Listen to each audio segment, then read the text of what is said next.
Bonjour à tous. Aujourd'hui, la vidéo traite du tétanos et de son vaccin. Tentons d'y voir clair, sereinement, bien que le simple mot tétanos soit évocateur de quelque chose de terrible. La maladie n'a en effet rien de réjouissant. Elle prend la forme d'une contraction permanente des muscles. Elle est grave si on considère qu'un tiers des personnes atteintes décèdent. En France, ce sont uniquement les personnes âgées qui en meurent. Voici les faits. Le tétanos tue 3 personnes par an en moyenne. On comprend aisément que ce n'est pas un enjeu de santé publique, malgré les alertes des sites officiels ou cette affiche émanant d'un laboratoire. Par contre, dans les pays en voie de développement, le tétanos, même s'il est en baisse, continue de tuer, principalement en Afrique, avec environ 50 000 décès par an. Il s'agit pour les 3 quarts du tétanos néonatal dû aux mauvaises conditions d'hygiène lors de l'accouchement et du soin du cordon ombilical. C'est en 1884 que l'Allemand Arthur Nicolaier isole le bacille responsable de la maladie. Ce bacille est présent dans les intestins des animaux, qu'on retrouve ensuite dans le fumier, puis dans la terre. Comme l'écrit le scientifique Michel Delorgéril, il est facile de comprendre qu'autrefois les gens étaient atteints plus facilement du tétanos de par leur travail agricole. Le simple exode rural a déjà fait chuter la fréquence de la maladie. Le tétanos est une maladie singulière à plusieurs titres. D'abord, le bacille se développe en anaérobie, c'est-à-dire dans un milieu privé d'oxygène.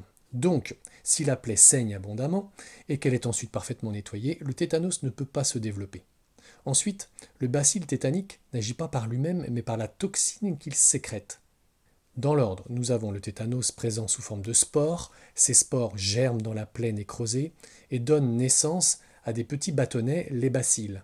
Ces bacilles vont mourir en éclatant et en libérant une sorte de poison, la toxine tétanique, qui va remonter jusqu'au système nerveux central et engendrer les spasmes musculaires. Autre particularité, le tétanos n'est pas contagieux. Il ne peut donc pas y avoir d'épidémie de tétanos, contrairement à ce qu'on peut lire sur cette affiche. On peut déjà s'interroger sur le choix politique de l'obligation vaccinale, et ce depuis 1940 jusqu'à aujourd'hui, puisque si le tétanos n'est pas contagieux, la vaccination ne protège en rien les autres. Par conséquent, pourquoi la rendre obligatoire? Enfin, le tétanos n'immunise pas. En clair, on peut attraper plusieurs fois le tétanos dans sa vie. De ce constat naît une querelle scientifique de taille, que nous détaille Françoise Joët. Comment est-il possible de vacciner contre une maladie non immunisante? En 1925, Gaston Ramon est le premier à mettre au point un vaccin qui permet d'installer dans le sang, et de manière durable, des anatoxines, c'est-à-dire des anticorps censés lutter contre le tétanos. Voici sa recette. Il isole la toxine tétanique, il la mélange avec du formol, et il chauffe le tout à 40 degrés pour l'atténuer, pour ensuite l'injecter à des sujets. Des années après l'injection du vaccin, on peut aisément vérifier la présence des anticorps tétaniques dans le sang. Ce constat constitue une preuve de l'efficacité du vaccin selon les pro-vaccins. Leur second argument est le suivant. Si l'on injecte dans le sang la toxine tétanique à un sujet vacciné, les anticorps vaccinaux se montrent efficaces et neutralisent la toxine tétanique en empêchant la maladie. C'est pourquoi le vaccin de Ramon a été validé par les autorités médicales. Et pourtant, des questions demeurent. La maladie n'étant pas immunisante, pourquoi les malades du tétanos ne développent-ils pas leurs propres anticorps? Pourquoi des malades du tétanos n'ont-ils pas été protégés par le vaccin reçu avant? C'est parce que l'expérimentation de Ramon repose sur une théorie, celle du voyage de la toxine par le sang. Or, de nombreux scientifiques proposent une autre théorie beaucoup plus logique, celle du voyage de la toxine par les nerfs, et cela change tout, car alors il n'y a aucune chance que la toxine en temps normal rencontre les anticorps vaccinaux, qui par conséquent ne servent à rien. Il n'y a en effet pas d'échange entre le système sanguin et le système nerveux. Comme l'écrit le docteur Méric, éradiquer le tétanos avec des anticorps vaccinaux, c'est comme éradiquer des lions avec des requins. Plonger un lion dans l'océan, il se fera manger par le requin. Mais cette expérience ne veut rien dire, car chacun sait que les requins n'existent pas dans la savane. Le docteur Méric rappelle que le bacille du tétanos ne survit pas dans le sang. Il survit dans un tissu nécrosé, donc non irrigué. La toxine ne peut donc pas accéder au sang. Elle ne peut que migrer vers les terminaisons nerveuses encore vivantes. Cette théorie est la plus logique, mais n'entre pas dans la croyance vaccinale. Les opposants à cette théorie disent que la maladie est si fulgurante qu'elle ne laisse pas le temps aux patients de développer des anticorps, d'où la nécessité de se vacciner. Cet argument est balayé par le fait que chez les convalescents du tétanos, on ne trouve aucun anticorps naturel, alors qu'ils ont eu tout le temps d'en développer. Du sang de malade injecté à un patient sain ne provoque pas le tétanos. Autre preuve que la toxine ne circule pas dans le sang. L'auteur nous détaille des cas hyperimmunisés ayant pourtant développé la maladie, comme cet homme ayant un taux d'antitoxine vaccinale 3300 fois équivalent à la dose censée le protéger. Le scientifique Michel Delorgiril précise qu'aucun essai clinique, donc avec tirage au sort et groupe témoin, n'a été mené pour vérifier l'efficacité du vaccin. Aucune expérience n'est venue prouver que ces fameux anticorps vaccinaux guérissaient de la maladie attrapée de façon naturelle. Les pro-vaccins ont un autre argument, graphique à l'appui. Suite à l'introduction du vaccin, le tétanos baisse dans le monde. Méfions-nous des apparences qui riment avec évidence. Ici, ce graphique officiel français semble indiquer, en effet, que le vaccin est efficace.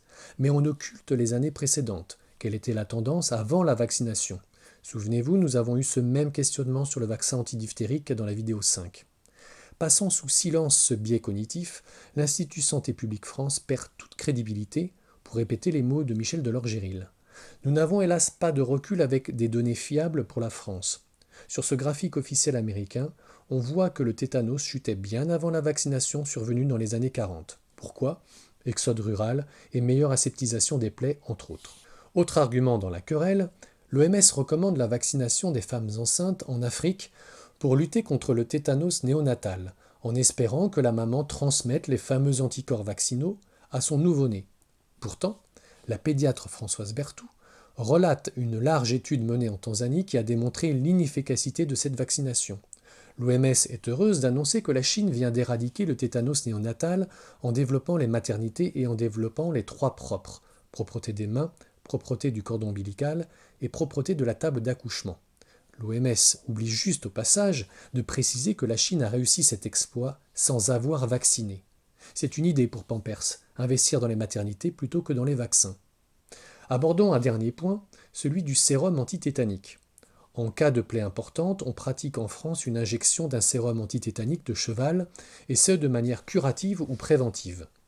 Cette sérothérapie pose bien des problèmes comme l'explique longuement Françoise Joët. Le plasma importé peut contenir des antigènes, donc des facteurs de nouvelles maladies ou allergies, allant jusqu'au choc anaphylactique. Il est impossible de prévoir la réaction du sujet à l'injection du sérum, chaque patient ayant une immunité différente. En Suède, le nombre de décès suite au sérum est supérieur au nombre de victimes du tétanos. En France, les praticiens ont l'obligation de proposer la sérothérapie, bien que l'OMS, dans une note remontant à 1966, indique que tout médecin doit pouvoir accepter ou refuser l'emploi de l'antitoxine. Sachez que la sérothérapie n'est pas soumise à l'obligation vaccinale et que le patient est libre de la refuser. En préparant cette vidéo, j'ai croisé un article du journal Le Monde qui dénonçait l'attitude d'une famille américaine anti-vax. Leur enfant, qui n'avait reçu aucun vaccin, a eu le tétanos. Je réponds tout d'abord que rien ne prouve que s'il avait été vacciné, cela lui aurait évité la maladie.